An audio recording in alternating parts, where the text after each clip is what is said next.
പത്മനാഭസ്വാമി ക്ഷേത്രത്തിലേക്ക് പോകാൻ ഒരുങ്ങുകയാണ്. ഹായ് ഡിയേഴ്സ്, വിദ്യാസ് വ്ലോഗിലേക്ക് സ്വാഗതം.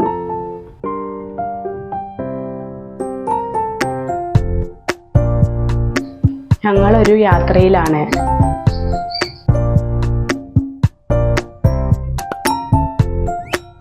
പത്മനാഭസ്വാമിയെ കാണാൻ പോവുകയാണ് കൂട്ടുകാരെ.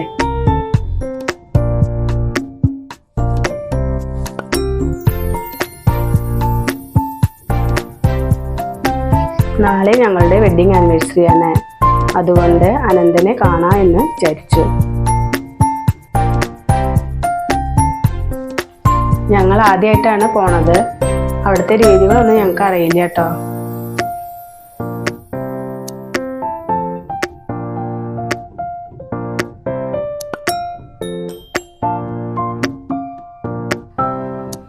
എന്തായാലും പോയി നോക്കാം.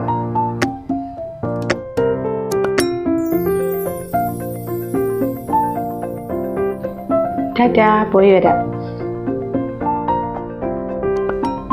യാത്ര തുടങ്ങുന്നത് ഷൊർണൂർ ജംഗ്ഷനിൽ നിന്നാണ്. ഉച്ചയ്ക്ക് 2:35 പുറപ്പെടുന്ന വേണാട് എക്സ്പ്രസ്സിലാണ് യാത്ര തുടങ്ങുന്നത്. അത് തിരഞ്ഞെടുക്കാൻ കാരണം ഷൊർണൂർ ജംഗ്ഷനിൽ നിന്ന് തന്നെ പുറപ്പെടുന്ന ട്രെയിനാണ് അത്. അതുകൊണ്ട് തന്നെ സീറ്റ് കിട്ടാൻ ബുദ്ധിമുട്ടില്ല. റിസർവേഷൻ ചെയ്യണമെന്ന് നിർബന്ധവും ഇല്ല. പിന്നെ 115 രൂപയാണ് തിരുവനന്തപുരത്തേക്കുള്ള ടിക്കറ്റ് നിരക്ക്. അതൊക്കെ നോക്കുമ്പോൾ നമ്മുടെ ബഡ്ജറ്റിൽ ഒതുങ്ങുന്ന രീതിയിലുള്ള യാത്രയായിട്ട് തോന്നി. അതാണ് ഈ ട്രെയിൻ തിരഞ്ഞെടുക്കാൻ കാരണം കേട്ടോ കൂട്ടുകാരെ. സീറ്റൊക്കെ നല്ല വൃത്തിയുണ്ട് കേട്ടോ. പുഷ് ബാക്കുമാണ്.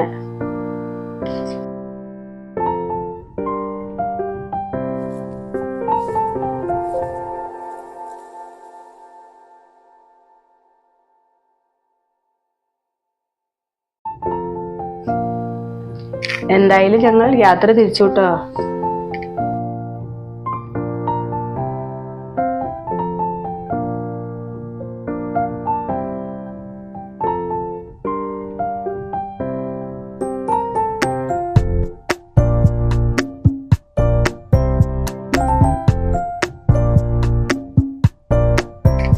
അങ്ങനെ ഞങ്ങൾ 10 മണിക്ക് തിരുവനന്തപുരം റെയിൽവേ സ്റ്റേഷനിൽ വന്നിറങ്ങി. ഇതാ ഈ മുന്നിൽ കാണുന്നത് തന്നെയാണ് നല്ലൊരു റെസ്റ്റോറൻറ്റ്. എന്തായാലും ഇന്നിവിടെ ഞങ്ങൾ സ്റ്റേ ചെയ്യാനാണ് തീരുമാനം. ബാക്കി നാളെ. Good night. Good morning. അനന്തപുരിയിലേക്ക് സ്വാഗതം. ഇതാണ് പത്മനാഭസ്വാമി ക്ഷേത്രത്തിന്റെ കിഴക്കേ നട. എന്താണെന്നറിയില്ല, വിചാരിച്ച പോലെ തിരക്കൊന്നും കണ്ടില്ല. ഞങ്ങളിവിടെ എത്തിയത് തിങ്കളാഴ്ച ആയിരുന്നു. സൂം പാലസും തിങ്കളാഴ്ച അവധിയാണ്. അതുകൊണ്ടായിരിക്കും തിരക്ക് കുറവെന്ന് വിചാരിക്കുന്നു. ഇതാ അത് കണ്ടോ, വളരെ വലിയ ക്ഷേത്രകുളമാണ് കേട്ടോ. വലിയ മീനുകളും ഉണ്ട്.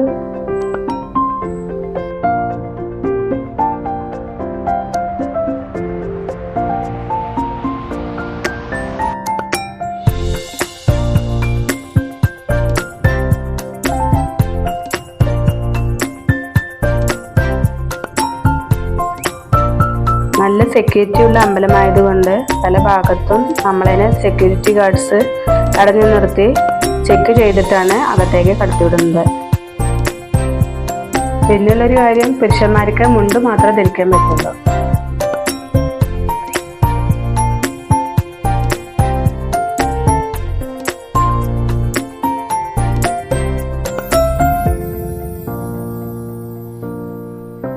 സ്ത്രീകൾക്ക് ചുരിദാറും ജീൻസും ഒന്നും അലോഡല്ല. സാരി മാത്രമേ ധരിക്കാൻ പറ്റുള്ളൂ കേട്ടോ.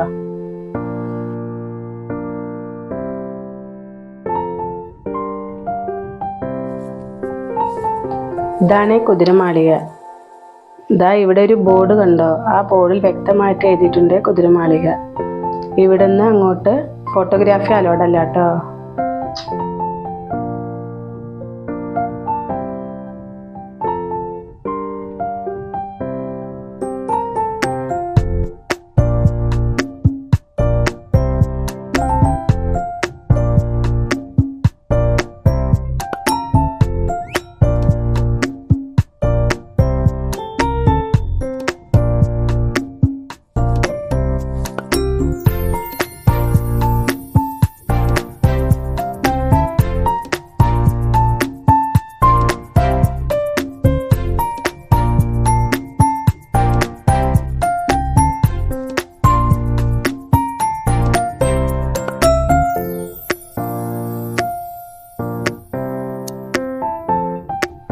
എന്നാ തൊഴുതു വരാട്ടോ കൂട്ടുകാരെ. ബാക്കി വിശേഷങ്ങൾ തൊഴുതു വന്നിട്ട്.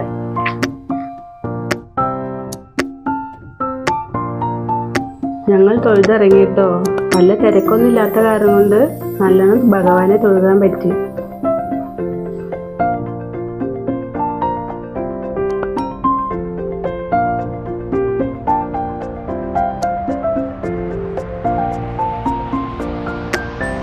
വീണ്ടും ഇവിടേക്ക് തന്നെ വന്നു. ഒരുപാട് കാലപഴക്കം ചെന്ന ഒരു അമ്പലക്കുളമാണ് കേട്ടോ. പണ്ടൊക്കെ രാജാക്കന്മാരൊക്കെ നീരാടിയ കുളമായിരുന്നു എന്ന് തോന്നുന്നു. എന്താ എന്നാലും എന്ത് ഭംഗി എപ്പോഴും കാണാന്.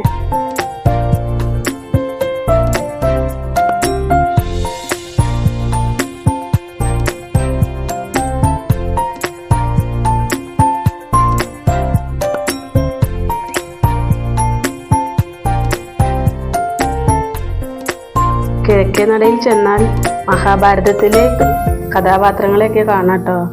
ഭീമൻ, യുധിഷ്ഠിരൻ എല്ലാവരും ഉണ്ട്. നല്ല വലിപ്പമുള്ള പ്രതിമകളാണ്. നിങ്ങൾക്ക് കാണാൻ പറ്റുമെന്ന് അറിയില്ല കേട്ടോ.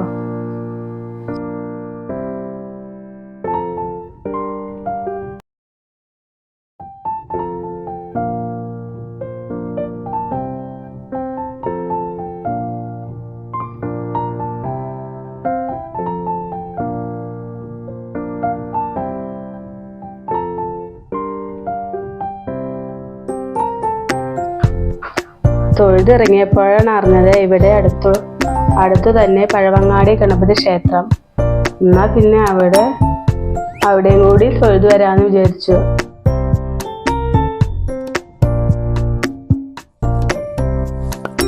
കിഴക്കേ നടയിൽ നിന്ന് ഗണപതി ക്ഷേത്രത്തിലേക്ക് നടക്കാനുള്ള ദൂരമേ ഉള്ളൂ. ഇതാണ് പഴവങ്ങാടി ഗണപതി ക്ഷേത്രം. റോഡിനടുത്ത് തന്നെയാണ് കേട്ടോ അമ്പലം. നല്ല ഭംഗിയുണ്ട് കാണാൻ. പിന്നെ അവിടുത്തെ പ്രധാന വഴിപാട് നാളികേര ഉടയ്ക്കലാണ്. ഞങ്ങൾ നാളികേരമൊക്കെ ഉടച്ചു കേട്ടോ. പഴവങ്ങാടി ഗണപതി ക്ഷേത്രത്തിൽ പോയി വന്നതിന് ശേഷം ഞങ്ങൾ ഭക്ഷണമൊക്കെ കഴിച്ചു. തിരിച്ചു പോരാൻ ഇരിക്കുമ്പോഴാണ് ഹസ്ബൻഡ് പറഞ്ഞത് ഇവിടെ അടുത്താണ് ആറ്റുകാൽ ക്ഷേത്രം. എന്നാ പിന്നെ ആറ്റുകാൽ അമ്മയെ കൂടി തൊഴുതു വരാമെന്ന് കരുതി. അവിടെ നിന്ന് ആറ്റുകാൽ ക്ഷേത്രത്തിലേക്ക് ഓട്ടോയ്ക്ക് 70 രൂപ ചാർജേ ഉള്ളൂ.